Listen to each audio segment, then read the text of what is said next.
West Bank के लिए एक बहुत बड़ी खतरे की घंटी बजने वाली है। अगर पूरी तरीके से हमास यहाँ पर जो प्रपोजल विटकॉफ की तरफ से दिया गया है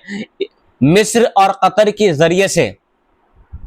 पूरी तफसील आप सुनिए क्या है। The deal reportedly includes 2 month pause in fighting, मतलब इस डील में ये बात सामने आई है कि कम से कम 2 महीने का एक पॉज डील होगी। मतलब पूरे गजा के अंदर कुछ भी मतलब ये खून खराबा नहीं होगा, कोई भी जेनोसाइड नहीं होगा, कोई भी एयर स्ट्राइक नहीं होगी।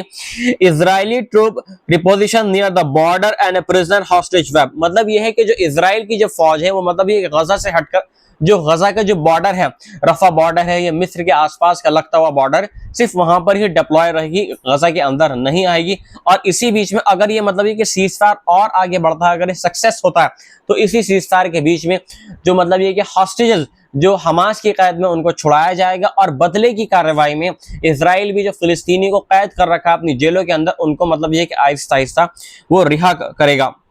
10 Israeli hostages alive and 18 bodies in exchange for Palestinian prisoners,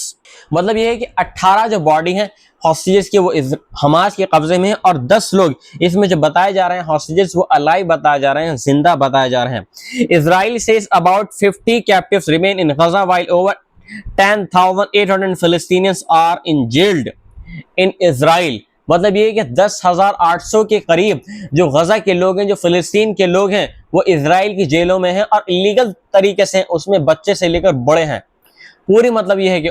चाहे वो छोटा हो या बड़ा हो, सभी मतलब 10,800 की जो तादाद बताई जा रही है इजरायली जेलों में वो फिलिस्तीनी की यहाँ पर बताई जा रही है। और 50 कैप्टिव्स के बदले, 50 हॉस्टेजेस के बदले उसमें कुछ बॉडीज भी हैं, उसमें कुछ अलाइव भी हैं। तो मतलब ये है कि पूरी डील के बारे में यहाँ पर मैंने आपको बता दी है। वाज़ेह रहे कि कम से कम 7 अक्टूबर 2023 के बाद से अब तक कम से कम अब ये जो आंकड़ा है ये 62,000 के करीब पहुंच चुका है। मतलब ये है कि गजा के अंदर अब 62,000 लोग अपनी जान गवा चुके हैं, शहीद हो चुके हैं इजरायली एयर स्ट्राइक में, भूखमरी में। इसमें जो तादाद दिन ब दिन और ज्यादा इसलिए बढ़ रही है कि पहले जो लोग थे गजा के अंदर, पहले एयर स्ट्राइक में ये फायरिंग में बढ़ रहे थे, लेकिन जब से गजा के अंदर स्टारवेशन फैल चुका है, जब से मतलब ये कि एड की बिल्कुल नाकेबंदी हो गई है, राशन बिल्कुल भी नहीं बांटा जा रहा है गजा के अंदर, तब से बहुत ज्यादा तरीके से, बहुत बड़े पैमाने पर गजा के अंदर फेमाइन और स्टारवेशन शुरू हो चुका। इसमें बच्चों की तादाद सबसे ज्यादा बताई जा रही है। देखिए सबसे अहम बात यहाँ पर यह है कि जब एक